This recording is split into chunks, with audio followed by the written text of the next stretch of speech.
Quand on traîne sur les salons du vintage et dans les milieux fréquentés par des pin-up et autres intéressés du rétro, il y a une phrase qu'on entend tout le temps, mais genre vraiment tout le temps. Oui, dans les années 50, les femmes étaient beaucoup plus rondes qu'aujourd'hui, où règne le diktat de la minceur. Regarde la preuve, Marilyn Monroe faisait du 42 et aujourd'hui on veut nous forcer à faire du 36. Et ça... Parce que si on mettait un 42 d'aujourd'hui à Marilyn, eh ben, elle flotterait dedans, hein. Bonjour et bienvenue dans ce nouvel épisode de Demande à ta grand-mère. Bon alors, avant de me faire allumer, je préviens tout de suite, je vais vous parler aujourd'hui de l'évolution des tailles des vêtements et en profiter par la même occasion pour démystifier la fameuse légende vintage du 42 de Marilyn Monroe. Commençons par le début. Par le passé, la plupart des vêtements étaient fabriqués sur mesure, sur commande. Le prêt-à-porter n'existait pas. Donc les après-midi shopping entre copines, ça ressemblait plutôt à une après-midi prise de mesure et choix de tissu. Et puis vous pouvez surtout oublier pour rentrer le soir même avec votre magnifique robe, parce qu'il fallait repasser quelques jours, voire semaines plus tard. Vous en doutez, quand on fonctionne comme ça, les vêtements coûtent cher, donc durent une vie, voire plus, quand on les laisse en héritage à ses enfants.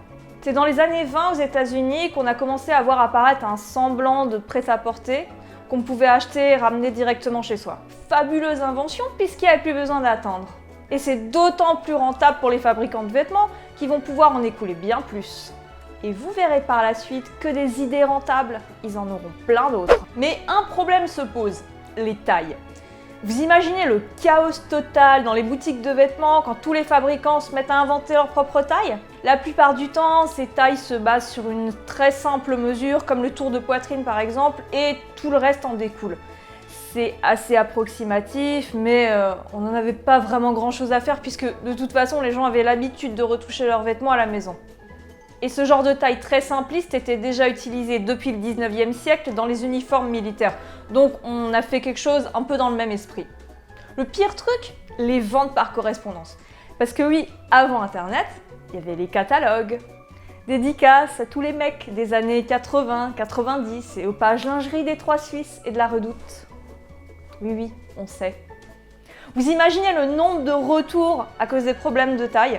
Du coup, il fallait standardiser les tailles.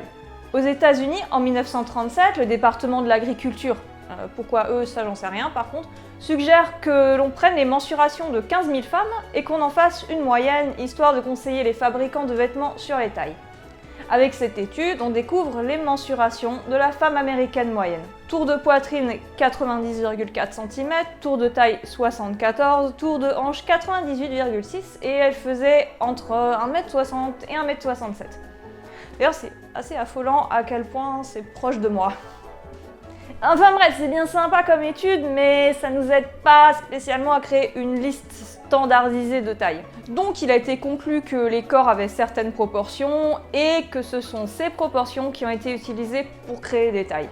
Nous voilà avec les fameuses tailles qui existent encore aujourd'hui, les 10, 12, 14 pour les pays anglophones, et le prêt-à-porter en France se décline avec des chiffres comme 36, 38, 40, enfin voilà, vous les connaissez bien. Maintenant, entrons dans le vif du sujet. Si je vous dis que je vous fais un 44, ça vous choque? Vous allez venir et me dire « Mais non, mais t'es toute menue, t'as la taille mannequin !» Et pourtant non, je fais bien un 44. Tout comme Marilyn Monroe faisait un 42. C'est juste en fait que ce ne sont pas les tailles d'aujourd'hui. Les tailles ont énormément changé avec le temps, ainsi que le fléau du vanity sizing. On y vient, soyez pas si pressés. Mais pas si vite! On commence avec Marilyn Monroe, dont les mensurations sont mondialement connues, mais bon, je vous fais une petite piqûre de rappel quand même. En 1956, elle mesurait 1m66, son tour de poitrine était de 95 cm, son tour de taille de 62 cm et son tour de hanche de 95 cm. Ensuite, prenons l'exemple de moi, je fais 1m68 et 93-68 100, je suis donc plus grande et un peu plus large que Marilyn Monroe, donc c'est logique que je fasse une taille de plus qu'elle. Et ouais, Bon, maintenant que vous êtes allé chercher un maître pour vous comparer à Marilyn Monroe, vous pouvez aussi en profiter pour vous abonner et mettre la cloche. J'en suis déjà au 14e épisode de Demande à ta grand-mère, alors je compte sur vous pour m'aider à développer la chaîne. Pour ceux qui me croient toujours pas, vous pouvez regarder cette étiquette de ce superbe kilt des années 70, France 44, tour de taille 71 cm, c'est marqué dessus. Et ça me va comme un gant, on est d'accord, 3 cm de plus que mon tour de taille, j'arrive à respirer et même mettre un pull dedans, c'est parfait, et c'est du 44 des années 70. Maintenant je vais mettre ça, qui est une jupe récente taille 42, parce que j'avais pas de 44 sous la main. Mais vous voyez Marilyn Monroe avec ça ? Non, franchement, je crois pas. À travers le temps, les vêtements taillent de plus en plus grands. Je possède énormément de vêtements vintage qui datent d'entre 1900 et 1980 et qui viennent de différents pays. Bien entendu, les plus anciens sont tous faits sur mesure et c'est le hasard qui a fait qu'ils me vont, mais les plus anciens qui ont des étiquettes de prêt-à-porter, ils sont des années 50, 60 et je pourrais totalement me fier au 44, même si je demande toujours les mesures en centimètres au vendeur, histoire d'être sûr, mais en général c'est bon. Je pourrais acheter ces vêtements les yeux fermés. Enfin, ça marche, mais jusqu'à une certaine époque. J'achète très peu de vêtements actuels, mais en général c'est plutôt du 38. On est bien loin de l'étiquette 44. Et pourtant, le vêtement fait la même taille si on en prend les mesures en centimètres. Je vous ai dit tout au début que les fabricants de fringues avaient plein d'idées pour vendre plus. Le vanity sizing, ça vous parle ? La dégringolade commence dans les années 80 et les vêtements taillent de plus en plus grands selon le pays, le fabricant et la marque. Il peut y avoir une différence de parfois 10 cm entre deux vêtements identifiés comme étant de la même taille. Plus on avance, moins ça va. Et en plus, il n'y a aucune législation sur les tailles, que ce soit internationale ou nationale, alors tout le monde fait ce qu'il veut. Certains pratiquent le vanity sizing et d'autres non, mais personne n'en parlera. Le concept du vanity sizing, c'est que certaines enseignes gonflent leur taille afin de flatter l'ego des clients et pousser à l'achat.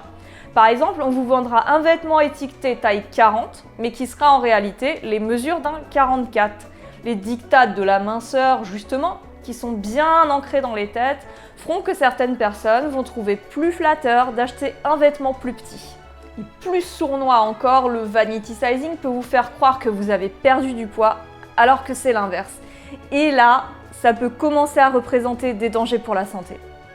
Donc pensez-y si vous utilisez l'argument de Marilyn Monroe fait du 42. Oui, elle fait bien du 42, mais de son époque. Pas d'aujourd'hui. Aujourd'hui, elle ferait bel et bien du 36. Donc elle est très loin d'être plus size comme on lui attribue bien trop souvent.